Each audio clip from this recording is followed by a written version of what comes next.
15년 전 오늘 주일 예배 끝나고 저는 고등학교 친구 결혼식에 있었습니다.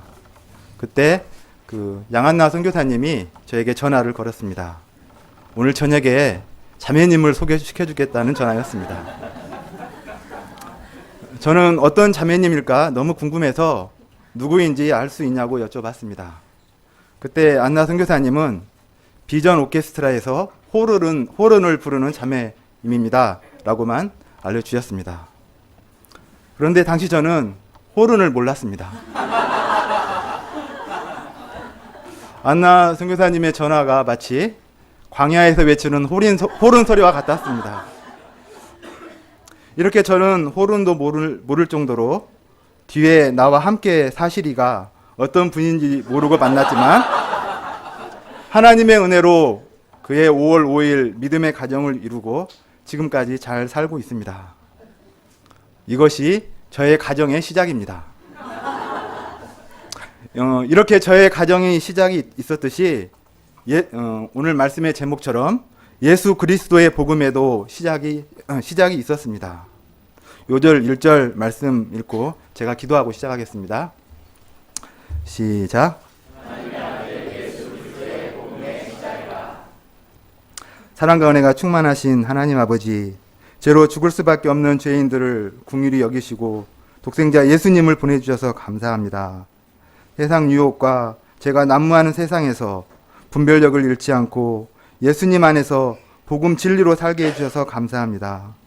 저희가 이 예수님의 은혜와 사랑을 알고 이 시대에 그 사랑의 빛을 갚는 목자들이 될 수 있도록 도와주십시오. 부족하고 허물 많은 죄인에게 은혜를 더해 주셔서 오늘 말씀을 잘 전할 수 있도록 도와주십시오. 예수님 이름으로 기도합니다.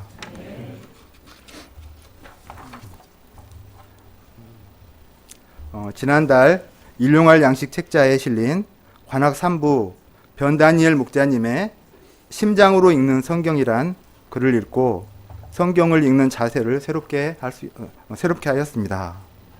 많은 분들이 읽어보셨겠지만 제가 요약해서 다시 읽어보겠습니다. 성경은 하나님이 우리에게 보내시는 러브레터입니다. 성경 속에 등장하는 하나님은 우리 인간들에 대해 다양한 언어로 끊임없이 사랑을 고백합니다. 태초에 하나님은 세상과 인간을 만드신 후 신생아를 낳은 아빠처럼 심히 기뻐하셨습니다. 하나님은 인간에게 입맞춤하시며 그 코에 자신의 영혼을 불어 넣으셨습니다. 풍요롭고 아름다운 에덴 동산을 일터와 안식처로 주셨습니다. 영원한 생명을 누리게 하는 생명나무를 주시며 무한대의 자유를 주셨습니다. 또한 선악과를 통한 질서의 계명을 금반지와 같은 사랑의 선물로 주시며 인간의 행복을 위해 뼈 중의 뼈, 살 중의 살과 같이 귀하고 아름다운 돕는 배필까지 만들어 주셨습니다. 우리를 향한 이 하나님의 가슴은 참으로 따뜻한 아버지의 품입니다.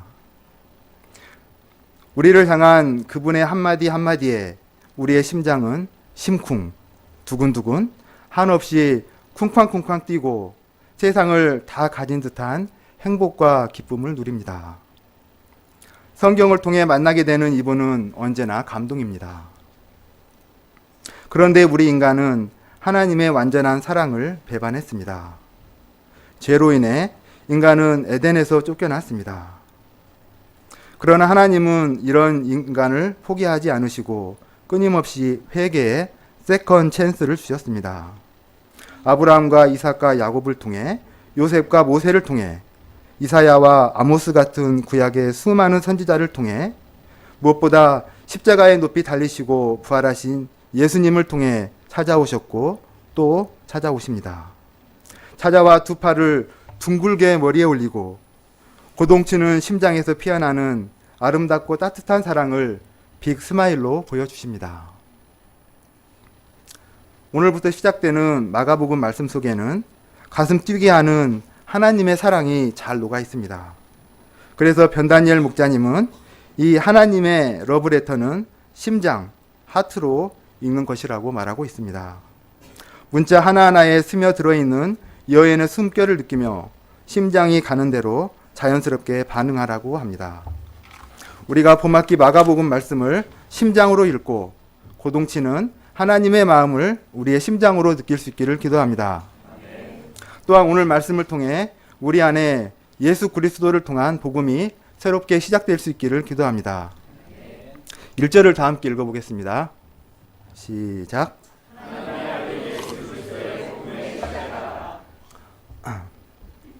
여기에서 복음은 유앙겔리온으로 기쁜 소식, 구운 뉴스를 뜻합니다.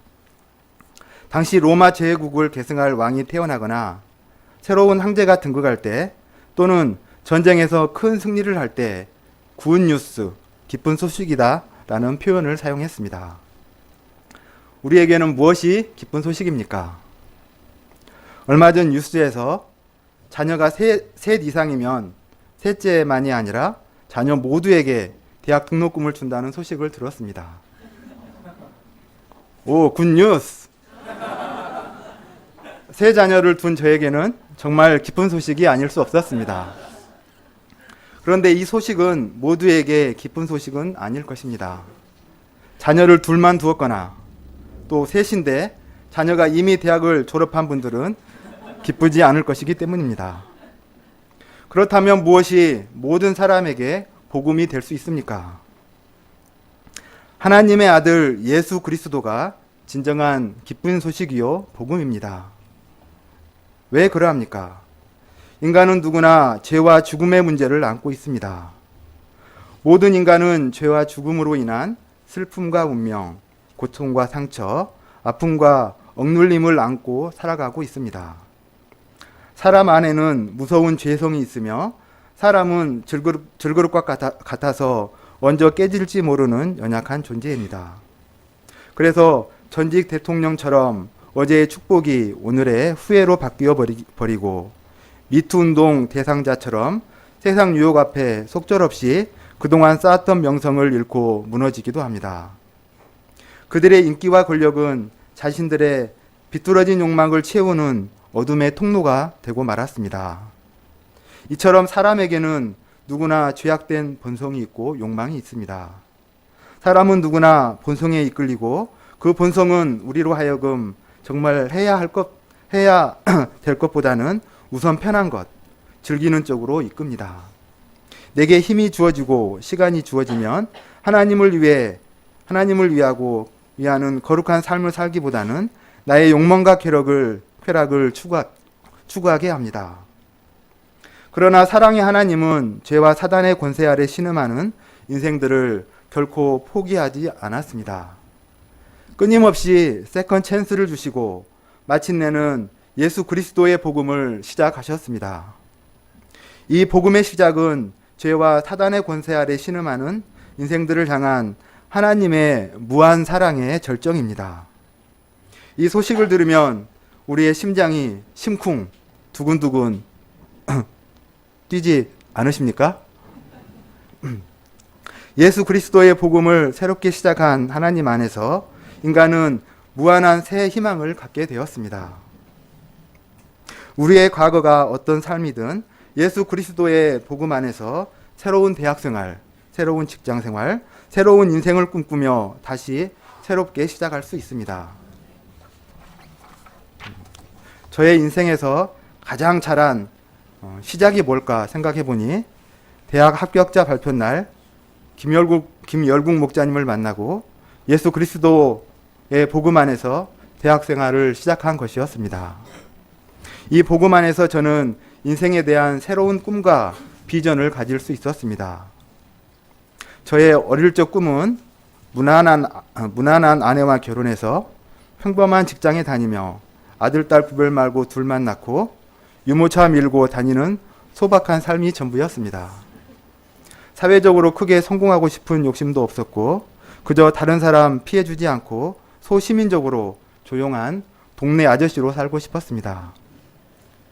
저는 인생의 열매가 무엇인지 또 그런 것이 있는지도 모르고 잔재미나 즐기는 그럭저럭 인생을 살 수밖에 없었습니다. 그러나 하나님께서는 대학 시절 말씀 공부를 통해 내 안에 있는 소시민적이고 이기적이고 정욕적인 제약들을 고시 훈련과 불면증 등 때에 맞는 여러 사건들을 통해 하나씩 발견하고 회개하도록 도와주셨습니다. 그리고 동네 아저씨로 살지 않고 열매 맺는 사명인의 삶, 목자의 삶을 살도록 이끌어 주셨습니다. 만약 제 안에 그때 복음이 시작되지 않았다면 지난주 자살한 중년 배우처럼 복음 없이 나 자신도 어찌할 수 없는 허무와 종욕의 종노릇하는 삶을 살다가 가족과 다른 사람들에게 큰 상처만 남긴 채 결국에는 무의미하게 인생을 마칠지도 모릅니다. 그런데 하나님의 아들 예수님이 오셔서 이런 저를 위해 십자가에 피 흘려 죽으심으로 깨끗하게 하시고 죄와 사단의 세력에서 구원해 주셨습니다. 평생 가슴에 주홍 글씨를 달고 살 자를 하나님의 자녀로 삼으시고 새 인생을 시작할 수 있게 해 주셨습니다. 저에게 복음을 시작하게 하신 하나님의 아들 예수 그리스도께 감사와 찬송을 드립니다. 예수 그리스도의 복음이 어떻게 구체적으로 시작됩니까? 또 예수 그리스도의 복음이 시작되려면 우리가 어떤 준비를 해야 합니까? 2절과 3절을 다 함께 읽어보겠습니다. 시작.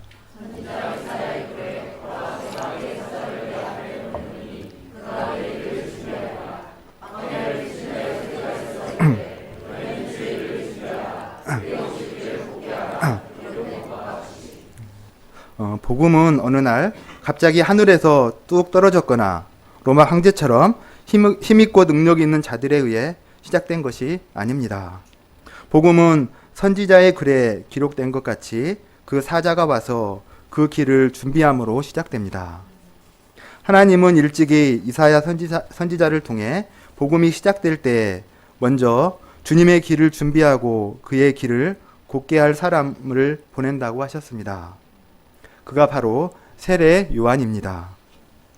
세례 요한은 어떻게 주의 길을 준비시켰습니까? 4절을 보십시오. 세례 요한이 광야에 이르러 죄사함을 받게 하는 회개의 세례를 전파하니. 세례 요한은 광야에서 죄사함을 받게 하는 회개의 세례를 전파했습니다. 이것을 보면 우리에게 복음이 시작되기 위해 준비해야 할 것이 바로 회개임을 알 수 있습니다.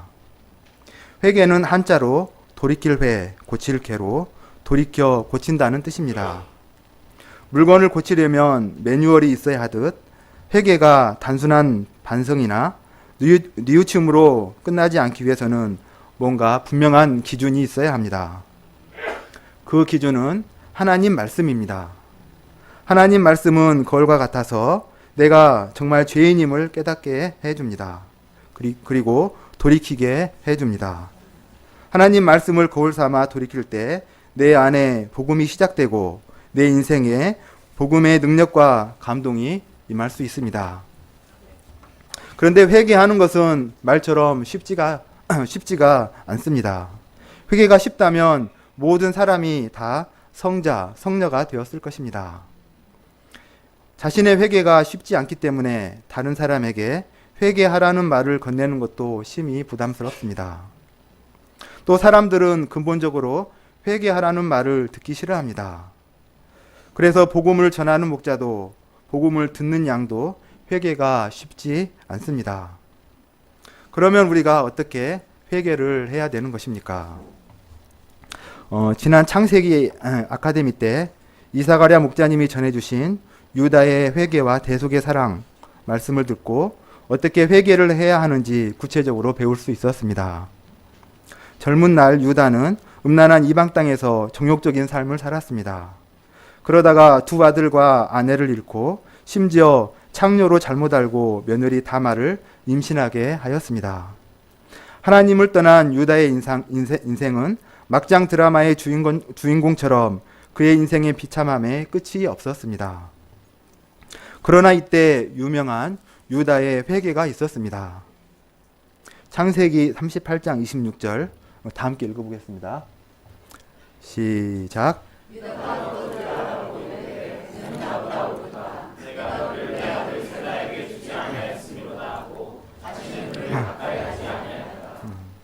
다말의 임신 소식을 듣게 된 유다는 분노하며 그녀를 불태워 죽이려고 하였습니다. 그런데 죽이기 직전 다말이 보내온 물건을 보게 되었습니다. 그것은 자신이 다말을 창녀로 알고 그녀에게 맡겨둔 담보물이었습니다. 요즘으로 하면 유다는 미투의 가해자로 폭로될 수 있었습니다. 유다는 이때 다말이 보내온 물건이 자신의 것이 아니라고 우기고 다말을 불태워 죽임으로 자신의 잘못을 감출 수 있었습니다. 그러나 유다는 그렇게 하지 않았습니다. 그는 나보다 옳도다. 다말이 나보다 더 낫다. 나에게 더 잘못이 많다고 인정하였습니다. 유다가 어떻게 이렇게 할 수 있었습니까? 그는 자신에게 일어난 일련의 사건들을 통해 자기의 잘못을 다 드러내시고 새 인생 살게 하기를 원하시는 하나님의 사랑을 알게 되었습니다. 하나님의 사랑은 유다의 심장으로 그대로 전달되었습니다. 순간 그의 심장은 쿵쾅쿵쾅 뛰고 두 눈에서는 회개의 눈물이 흘러내렸습니다. 유다가 그는 나보다 옳도다 인정한 것은 사실 자신의 인생에 들어오셔서 자신의 잘못을 다 드러내신 하나님이 옳았다고 인정한 것입니다. 그는 하나님 앞에 자신의 잘못들을 인정하고 과거의 죄들을 깊이 회개하였습니다. 동생을 시기하여 죽이려고 하고 팔아버린 죄, 아버지를 속여 죽음의 고통 속으로 몰아넣은 죄, 두 아들의 죽음의 원인을 다말에게 돌린 죄, 정욕을 달래려 창녀를 찾은 죄를 회개하였습니다. 무엇보다 아버지의 고통을 외면하고 하나님을 떠난 자신의 이기심과 정욕대로 살아온 죄를 회개하였습니다. 그리고 다시 죄를 범하지 않았습니다. 이것이 유다의 인생을 완전히 바꿔놓은 유다의 회개입니다. 유다의 회개는 아브라함과 이삭과 야곱에 이어 예수님의 족보를 잇는 최고의 자리에 그와 그의 아들 베레스를 올려놓았습니다. 우리가 그는 나보다 옳도다 잘못을 인정하고 다시는 죄를 범하지 않는 유다의 회개를 잘 배울 수 있기를 기도합니다. 그래서 봄학기 우리 안에 회개하고 제사함 받음으로 새롭게 시작하는 역사가 활발하게 일어날 수 있기를 기도합니다. 5절을 다 함께 읽어보겠습니다. 시작.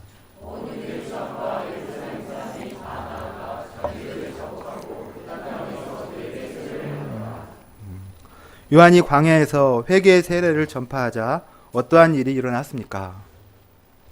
놀라서 다 도망갔습니까? 아닙니다. 온 유대 지방과 예루살렘 사람이 다 나와 자기 죄를 자복하고 요단강에서 그에게 세례를 받았습니다. 당시 이스라엘은 로마의 식민지였습니다. 어느 때보다 살기가 팍팍하고 힘들고 어려웠습니다. 그렇지 않아도 먹고 살기 힘들어 죽겠는데 당신은 죄인입니다. 회개하세요. 라고 하면 어떻겠습니까?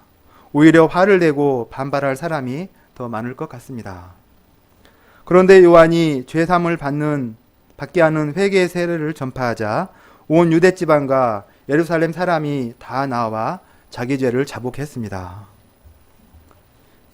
이를 볼 때 사람들이 정말 듣기 원하는 것이 회개의 메시지임을 알 수 있습니다. 사람들의 마음에는 죄를 짓고 싶은 죄의 소욕도 있지만 또 동시에 죄를 미워하고 죄로부터 벗어나 경건한 삶을 살고자 하는 거룩한 소원도 있습니다. 사람들은 외적 환경보다는 죄로 인해 훨씬 더한 고통을 받습니다. 그래서 미투 운동에서 볼 수 있듯이 세상에서 가장 무거운 짐이 죄짐입니다. 사람들은 이 무거운 죄짐에서 벗어나기를 간절히 바라고 있습니다. 그러므로 우리가 사람을 도울 때 죄와 타협하기보다 죄를 회개하도록 도와야 하겠습니다. 그때 그 사람의 생명이 살아나게 됩니다. 참된 사랑은 좋은 말만 해주며 그저 좋게 지내는 것이 아닙니다. 비록 마음이 아프고 일시적으로 사이가 안 좋아질지라도 죄를 근본적으로 회개하도록 도울 때 그 사람에게서 예수 그리스도의 복음이 시작될 수 있습니다. 6절을 보십시오. 요한은 낙타 털옷을 입고 허리에 가죽띠를 띠고 메뚜기와 들꿀을 먹고 살았습니다. 그러면서 그는 사람들에게 회개의 세례를 선포하였습니다. 사람들이 몰려와서 그에게 관심을 가질 때 그는 본격적으로 예수님을 증거하였습니다. 7절과 8절을 다 함께 읽어보겠습니다. 시작.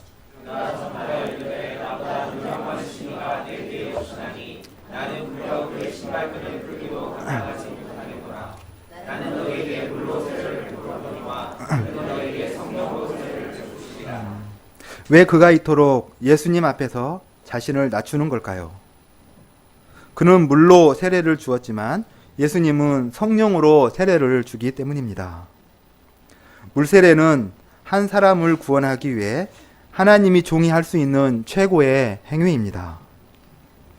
물 세례를 통해 죄를 깨우치고 회개를 가르치고 영적 세계를 가르칩니다. 그런데 물 세례만으로 사람이 달라지지 않습니다. 오직 성령께서 그 사람 내면에 있는 모든 죄를 태워서 없애버리고 변하여 새 사람이 되게 합니다. 뿐만 아니라 죄의 소욕을 이기고 하나님이 원하시고 기뻐하는 인생을 살 수 있도록 힘과 능력을 끊임없이 공급해 주십니다. 따라서 목자는 한 사람을 회개하도록 도우면서 또 이 사람에게 성령이 역사하도록 간절히 기도해야 합니다. 성령이 역사할 때만이 사람이 근본적으로 변하여 새 사람이 될 수 있기 때문입니다. 박효진 장로님의 하나님은 아무도 포기하지 않는다라는 책에 보면 종문이라는 흉악범이 나옵니다. 그는 17살 때 여동생이 밥을 늦게 차려온다고 호미로 여동생 얼굴을 찍어버렸습니다. 교도소에 들어와서는 같은 방 재소자들을 마구 구타했고 독방에 넣자 철장에 이마를 찍어서 온 감옥 안을 피범벅으로 만들어 버렸습니다. 박효진 장로가 다가가자 얼굴에 침을 뱉으며 네가 예수 믿는다고? 사기꾼 날라리 같으니 하며 조롱했습니다. 과거 박효진 장로님의 별명은 지옥에서 온 박주범, 싸늘한 태양이었습니다. 과거에 그였으면 그런 자는 당장 끄집어내서 질근질근 밟았을 것입니다. 그런데 이제는 달랐습니다. 그는 종문이를 도우면서 자신의 과거가 떠올라 그가 보는 앞에서 눈물을 흘렸습니다. 자신도 과거에 술, 담배, 도박에 찌들었던 자였습니다. 가난 때문에 하나님을 저주하던 흉악한 죄인이었습니다. 그런 자신을 변화시켜 주신 하나님을 생각할 때 눈물이 흘렸습니다. 그런데 그 눈물을 보는 순간 흉악범 종문이의 마음도 녹아내렸습니다. 그는 지금까지 한 번도 자신을 위해 울어준 사람을 본 적이 없었습니다. 그런데 자신을 위해 진심 어린 눈물을 흘려준 박효진 장로님 앞에서 마음이 열렸습니다. 마침내 그는 순한 양이 되어 복음을 영접하고 새 사람이 되었습니다. 성령께서 역사하시자 표정이 바뀌고 언어가 바뀌고 삶이 바뀌었습니다. 모범수로 출소해서 지금은 교회에 잘 나가는 신실한 크리스천이 되었습니다. 여동생도 성형수술을 받게 해서 정상으로 살게 해주었습니다. 성령으로 세례를 받을 때 지옥에서 온 박주범이 사랑의 사도 박장로로 변화되고 흉악범 종문이가 순한 양으로 변화되었습니다. 박효진 장로님은 책에서 말합니다. 세상이 포기하고 자신마저 포기한 사람들을 하나님은 포기하지 않으신다.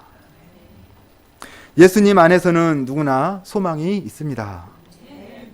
예수님은 사람을 근본적으로 변화시키는 성령 세례를 주시기 때문입니다. 이런 성령의 변화의 역사가 올해 우리 가운데 많이 일어날 수 있기를 기도합니다.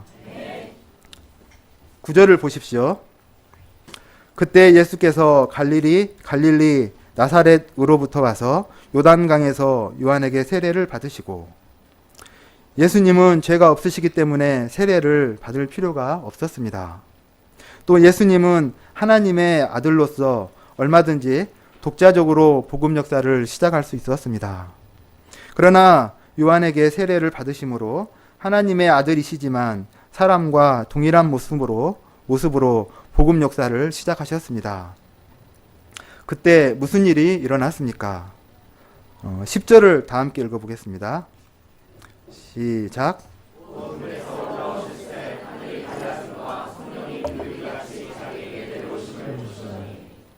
예수님이 세례를 받고 올라오실 때 하늘이 갈라졌습니다. 이것을 보면 예수님께서 세례를 받으시기 전에는 하늘이 닫혀 있었다는 것을 알 수 있습니다. 하늘이 닫혀 있었기 때문에 하늘에 있는 것들이 세상 땅으로 내려올 수 없었습니다. 사람은 하늘의 일을 볼 수도 없었고 알 수도 없었습니다. 그때 사람들은 하늘의 일은 전혀 모른 채 오직 땅의 일만 알고 있었습니다. 땅의 일만 알았고 해결도 땅의 방식으로 하고자 했습니다. 예를 들어 원수는 원수로 갚았고 피는 피로 갚았습니다. 그야말로 이에는 이, 눈에는 눈으로 갚았습니다. 세상에서는 사람들이 먹고 사는 일로 염려하고 근심했습니다. 그러나 이제 하늘이 갈라지면서 하늘의 모든 일들이 보이기 시작합니다. 하늘이 갈라졌고 맨 먼저 성령이 예수님 위로 내려오셨습니다. 뿐만 아니라 하늘로부터 하나님의 음성이 들려왔습니다. 너는 내 사랑하는 아들이라. 내가 너를 기뻐하노라. 예수님은 하나님의 사랑하는 아들로서 하나님 아버지의 품속에 있는 독생하신 하나님이십니다. 하나님은 예수님을 심히 기뻐하셨습니다. 이는 예수님께서 하나님의 뜻을 행하기를 기뻐하시고 인류 구속 역사를 시작하셨기 때문입니다. 예수님은 이를 위해 하늘 영광과 권세를 다 버리시고 이 땅에 오셨습니다. 그리고 사람들로부터 멸시와 배척을 당하시고 많은 고난을 받으셨습니다. 마침내는 하나님의 어린 양으로서 십자가에 못 박혀 처참하게 돌아가셨습니다. 이런 과정을 겪으신 후에 하나님의 능력으로 부활하사 주의 주 왕의 왕이 되셨습니다. 그러나 예수님께서 세례를 받은 것으로 복음의 시작을 위한 준비가 끝나지 않았습니다. 예수님께서 복음을 시작하기 위해서는 사단의 시험을 이겨야 했습니다. 이를 위해 성령께서 예수님을 광야로 몰아내셨습니다. 성령은 예수님으로 하여금 사단의 시험을 피하도록 하지 않으시고 오히려 대적하여 싸우시도록 하셨습니다. 광야는 사람이 살지 않는 곳입니다. 또 귀신들과 불결한 짐승의 거처로서 침울한 공포의 장소였습니다. 예수님은 이런 광야에서 외롭게 40일 동안 사단에게 시험을 받으셨습니다. 아담은 에덴 동산과 같은 부족함이 없는 축복된 환경 가운데서 사단에게 시험을 받았으나 둘째 아담이신 예수님은 광야와 같은 험한 환경에서 시험을 받으셨습니다.